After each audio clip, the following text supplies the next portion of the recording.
नमस्कार बच्चों, online classes में आपका हार्दिक स्वागत है। हम बात कर रहे थे बेटा सारणिक की। तो सारणिक में हमने 4.1 एक्सरसाइज कर ली थी। फिर इसके बाद हम पढ़ते हैं सारणिक के गुणधर्म। तो सारणिक के गुणधर्म में बच्चों पहला गुणधर्म जो है, सारणिक में पंक्ति को स्तंभ तथा स्तंभ को पंक्ति में बदलने पर सारणिक के मान में कोई परिवर्तन नहीं होता है। जैसे हमने आव्यूह में पढ़ा था, परिवर्त आव्यूह है, पंक्ति को स्तंभ बनाए और स्तंभ को पंक्ति बनाए, तो जो आव्यूह है एक नया आव्यूह मिलता है। लेकिन यहाँ पे बच्चों सारणिक में ऐसा करने पर उसके मान में कोई परिवर्तन नहीं होगा। तो इसके लिए हमने क्या किया बेटा, एक सारणिक ले ली डेल। ये एक डेल सारणिक हो गई। अब इसका हम क्या करें, मान निकालें। तो हमने इसको हल किया सारूस विधि द्वारा। किसके द्वारा? सारूस मेथड द्वारा। हमने क्या किया बच्चों, इस सारणी का मान निकाला। तो जो शुरू की दो स्तंभ हैं इसको हमने आगे लिखा।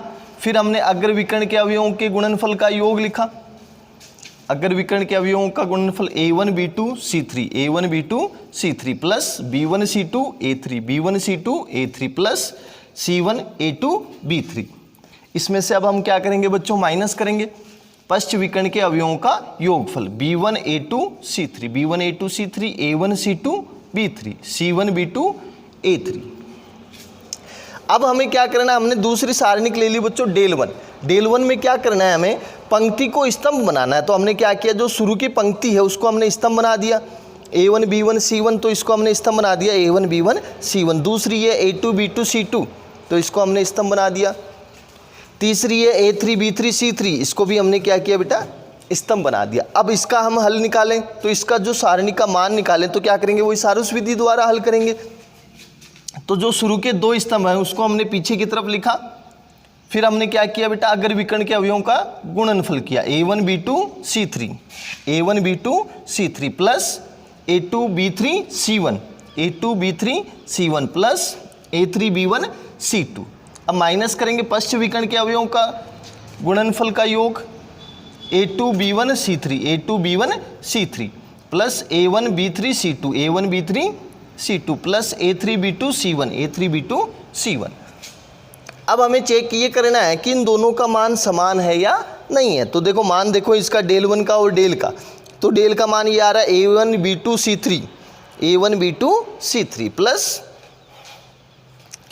b1 c2 a3। तो अब इसमें देखो b1 c2 a3 है क्या, ये रहा b1 c2 a3 plus c1 a2 b3 c1 a2 b3 समान है यहाँ तक।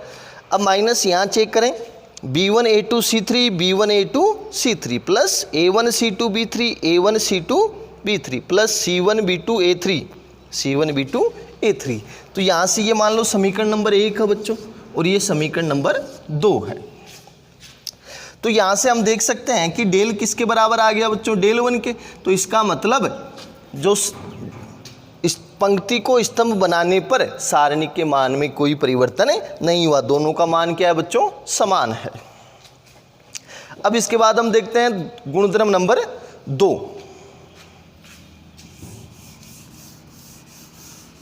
दूसरा गुणधर्म क्या है,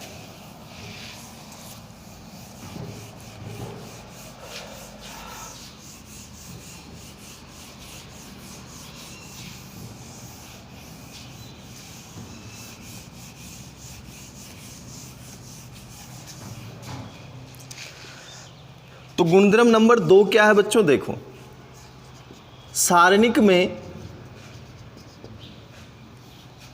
दो पंक्ति या दो स्तंभ को परस्पर बदलने पर सारणिक के मान में कोई परिवर्तन नहीं होता है, लेकिन सारणिक का चिन्ह बदल जाता है। सारणिक का चिन्ह बदल जाता है, बदल जाता है।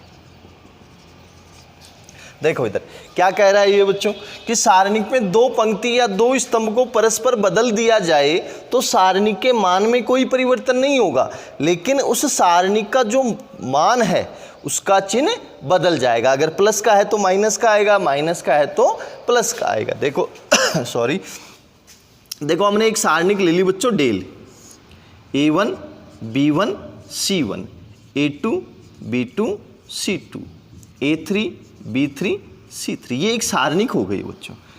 दूसरी सारणिक दो पंक्ति को बदल दें, तो हमने क्या किया, पहली और दूसरी पंक्ति को आपस में बदल दिया। दो पंक्ति को बदल दो या दो स्तंभ को बदल दो, तो हमने क्या किया बेटा, पहली और दूसरी पंक्ति को बदलने के उपरांत जो सारणिक बनी उसको हमने डेल 1 बोल दिया। क्या बोल दिया बेटा, डेल 1। तो देखो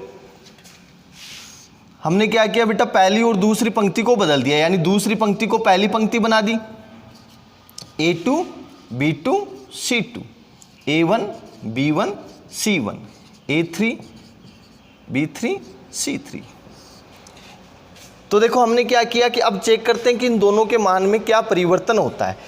जो पंक्ति है पहली और दूसरी पंक्ति, तो हमने इसको क्या कर दिया बेटा, बदल दिया। पहली पंक्ति को दूसरी पंक्ति से हमने क्या किया, बदल दिया। अब इन दोनों के मान में परिवर्तन चेक करें, तो पहले मैं इस सारणी का मान निकालूं डेल का। तो डेल का मान कैसे निकलेगा, A1 वही सारूस आकृति से निकाल लें हम, A1 B1 C1, A2 B2 C2, A3 B3 C3।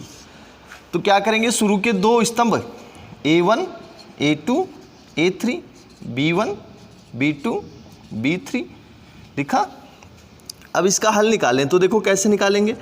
अगर विकर्ण के अवयवों का योगफल A1 B2 C3, A1 B2 C3 plus B1 C2 A3, B1 C2 A3 plus C1 A2 B3, C1 A2 B3। अब माइनस करेंगे पश्च विकर्ण के अवयवों का गुणनफल B1 A2 C3, B1 A2 C3 plus A1 C2 B3, A1 C2 B3 plus C1 B2 A3, C1 B2 A3। ये मान लो बच्चों समीकरण नंबर 1 हो गया। अब हम हल करेंगे बेटा, मान निकालेंगे किसका, डेल 1 का। डेल 1 जो सारणिक है वो क्या है, A2 B2 C2, A1 B1 C1, A3 B3 C3। वही शुरू के दो स्तंभ हमें आगे लिखने हैं, A2 A1 A3 B2 B1 B3। अब वही अगर विकर्ण के अवयवों का योगफल, तो क्या बनेगा बच्चों, डेल 1 इक्वल टू, तो डेल 1 बना A2 B1 C3, A2 B1 C3 plus B2 C1 A3, B2 C1 A3 plus C2 A1 B3। अब माइनस करेंगे बच्चों पश्च विकर्ण के अवयवों का योगफल B2 A1 C3, B2 A1 C3 plus A2 C1 B3,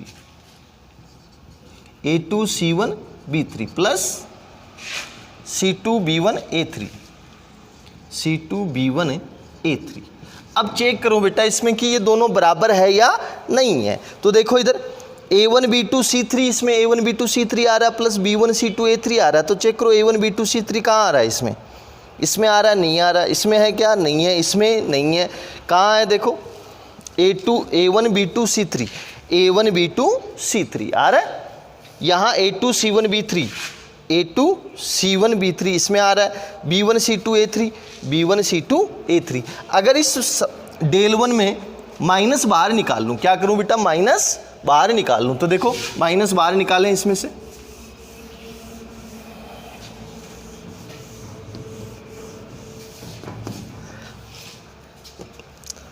तो डेल 1 बराबर क्या बनेगा, हमने माइनस बाहर निकाल लिया बेटा, माइनस बाहर निकाला तो ये प्लस का हो जाएगा और ये माइनस का। तो माइनस बाहर निकाला तो जो माइनस का था वो प्लस का हो जाएगा।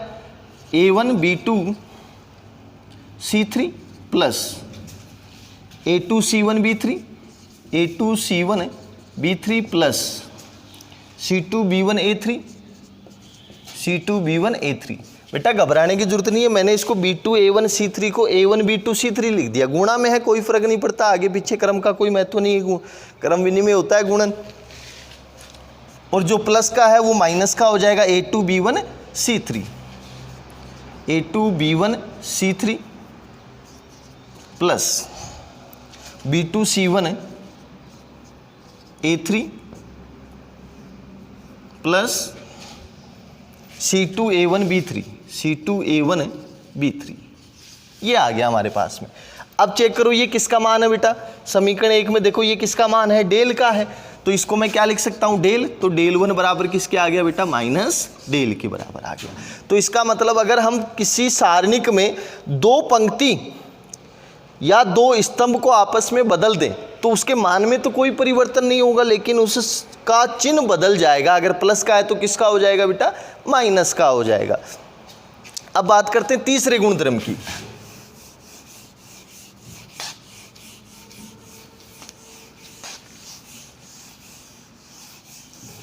तो देखो तीसरा गुणधर्म क्या कहता है कि यदि किसी सारणिक में दो पंक्ति या दो स्तंभ समान हो तो उस सारणिक का मान सदैव शून्य होता है।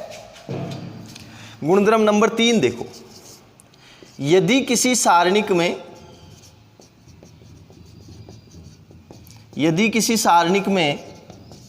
दो पंक्ति या दो स्तंभ समान हो तो उस सारणिक का मान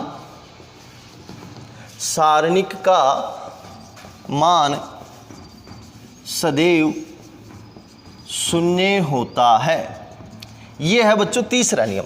अगर किसी सारणिक में दो पंक्ति या दो स्तंभ समान हो जाए, जैसे मान लो मैंने कोई सारणिक बनाई A B C X Y Z, ये कोई सारणिक है बेटा, इसमें देखो दो पंक्ति समान है, पहली पंक्ति और दूसरी पंक्ति क्या है, समान है। तो अब देखते हैं इसका मान क्या आएगा। तो हल करें, इसको हल कैसे करेंगे, वही सारूस आकृति द्वारा।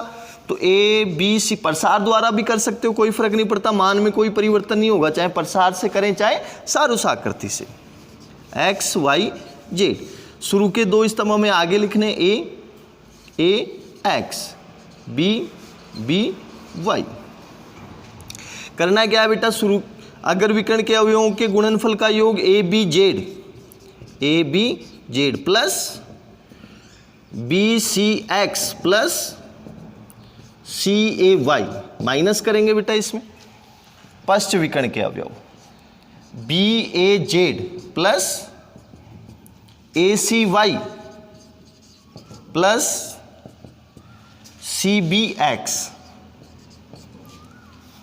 तो देखो इसमें माइनस करूं तो सारे अवयव क्या होंगे बेटा, माइनस से गुणा होंगे। तो a b z plus b C x plus c a y, तो ये सारे माइनस के हो गए, b a z minus a c y minus c b x. अब देखो कोई मान इसमें कटता है क्या, ए बी जेड कट गया, बी सी एक्स कट गया, सी ए सी वाई, एक ही बात है, कट गया। क्या मान आया बच्चों, डेल बराबर 0। तो इसका मतलब यह है कि यदि किसी सारणिक में दो पंक्ति या दो स्तंभ समान हो तो उस सारणिक का मान सदैव शून्य होता है। अगला देखो चौथा गुणधर्म क्या है। चौथा गुणधर्म देखें तो देखो चौथा गुणधर्म क्या है। चौथा गुणधर्म कहता है यदि किसी सारणिक में किसी पंक्ति या स्तंभ को अशून्य राशि से गुणा करने पर सारणिक का मान भी उस अशून्य राशि से गुणा होता है, या मैं कह दूं गुणधर्म नंबर 4, यदि किसी सारणिक में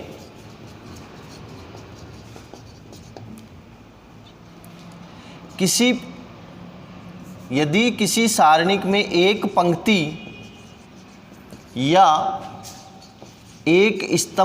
या एक स्तंभ को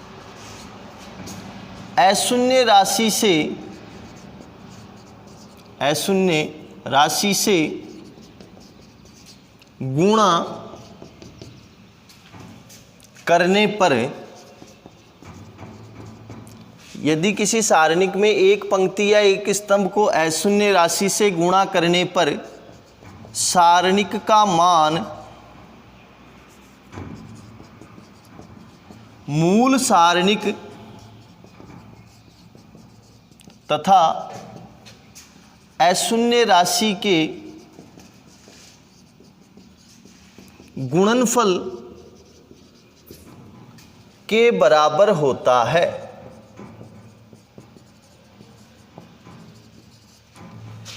यदि किसी सारणिक में एक पंक्ति या एक स्तंभ को अशून्य राशि से गुणा कर दिया जाए तो सारणिक का मान मूल सारणिक तथा अशून्य राशि के गुणनफल के बराबर होता है। तो देखो इधर हमने मान लिया बेटा कोई सारणिक है डेल, ले लिए हमने A1 B1 C1 A2 B2 C2 A3 B3 C3, ये एक सारणिक हो गई हमारी डेल। अब इसमें हम क्या करें बच्चों, कोई भी पंक्ति ले लो या कोई स्तंभ ले लो, उसको अशून्य राशि से गुणा कर दो। तो मान लिया के कोई अशून्य राशि है, के एक अशून्य राशि है, तो इसको गुणा करें किसी भी पंक्ति को।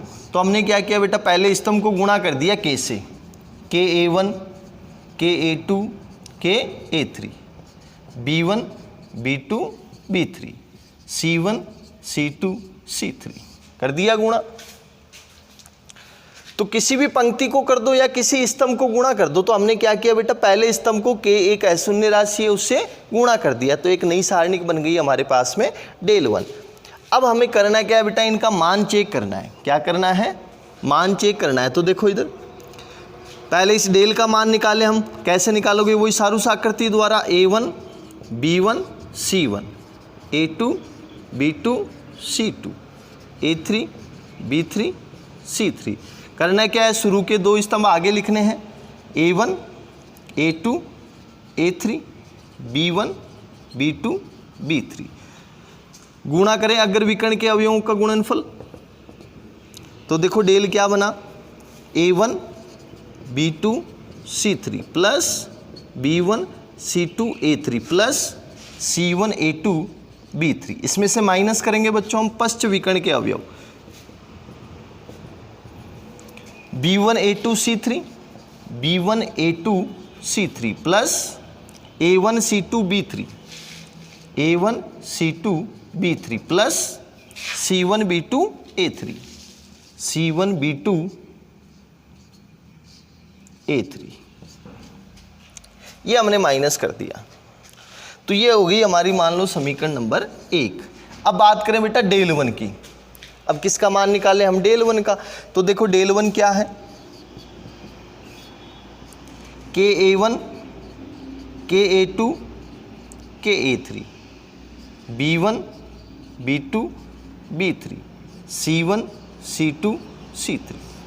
कैसे हल करेंगे, वही शुरू के दो स्तंभ आगे रखने हैं हमें, के A1 के A2 के A3 B1 B2 B3। कैसे हल करेंगे इसको,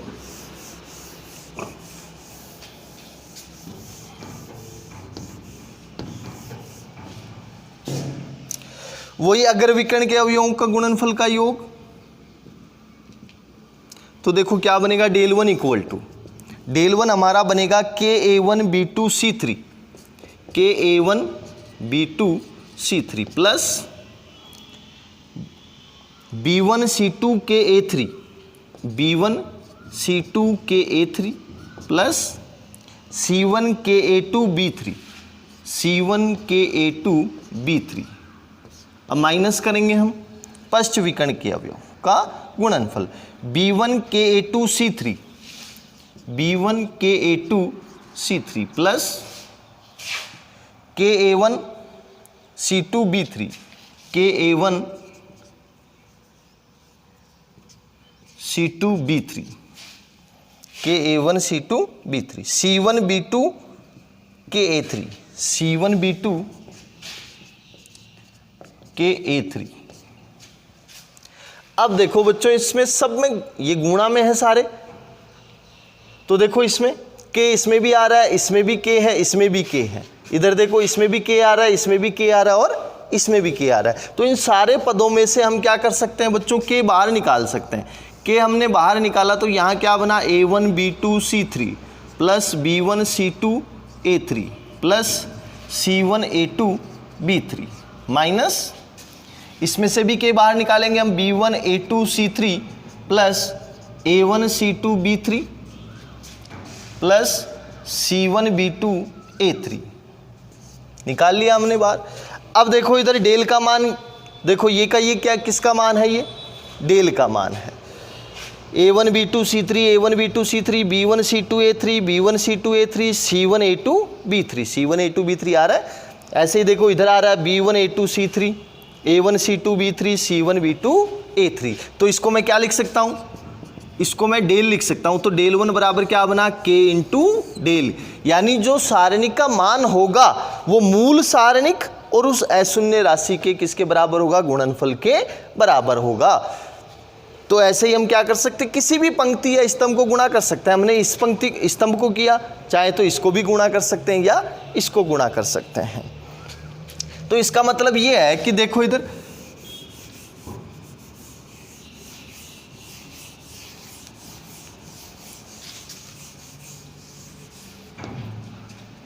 डेल 1 यहां से क्या बना बच्चों, डेल 1 बराबर K इंटू डेल बना।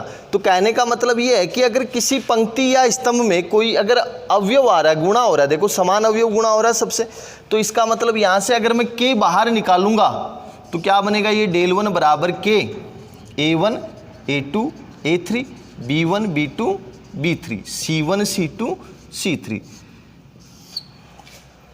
इसका मतलब ये है कि बच्चों सारणिक में हम केवल एक पंक्ति या एक स्तंभ में से कॉमन लेते हैं। एक पंक्ति या एक स्तंभ में से क्या करते हैं बच्चों, कॉमन लेते हैं। तो यहाँ से देखो इसमें एक ही स्तंभ में से कॉमन आ रहा है अवयव, के क्या ले सकते हैं हम, कॉमन भी ले सकते हैं। अगर हम दो पंक्ति या दो स्तंभ को गुणा कर दें, किसको गुणा कर दें, दो पंक्ति या दो स्तंभ को गुणा कर दें, जैसे हमने लिख दिया, मान लो डेल 2 लिख दिया, K A1 K A2 K A3 K B1 K B2 K B3 C1 C2 C3। हमने क्या किया बच्चों, दो स्तंभों को कैसे क्या कर दिया, गुणा कर दिया। तो ये क्या बनेगा देखो, यानी इस स्तंभ में से भी आप क्या निकाल लो, K बाहर निकाल लो, इस स्तंभ में से भी क्या निकाल लो, K बाहर निकाल लो। तो क्या बच गया, A1 A2 A3 B1 B2 B3 C1 C2 C3। तो डेल 2 बराबर क्या हो जाएगा, K square A1 B1 C1 A2 B2 C2 A3 B3 C3। तो आ रही है बात समझ में। ऐसे ही हम क्या कर सकते हैं बच्चों, कॉमन ले सकते हैं। जो हमारा गुणधर्म था, अगर किसी पंक्ति में या किसी स्तंभ में अशून्य राशि से गुणा किया जाए तो उसका जो मान है वो मूल सारणिक तथा उस अशून्य राशि के गुणनफल के बराबर होता है। एक चीज और बता देता हूं, इसमें अगर सारे अवयवों को गुणा कर दिया जाए, क्या कर दिया जाए, सारे अवयवों को गुणा कर दिया जाए, तो यहां पर देखो अगर प्रथम क्रम की सारणिक है, सारणिक कैसी है बच्चों, प्रथम क्रम की है, तो डेल 1 बराबर क्या बनेगा, सभी अवयवों को गुणा कर दिया जाए तो K इंटू डेल आ जाएगा। प्रथम क्रम की हो, प्रथम सभी अवयवों को K से गुणा करने पर, सभी अवयवों को K से गुणा करने पर, अगर प्रथम क्रम की सारणिक है तो उसमें बच्चों एक ही अवयव होगा प्रथम क्रम की सारणिक में, तो क्या बनेगा, डेल 1 बराबर K इंटू डेल। अगर द्वितीय क्रम की सारणिक है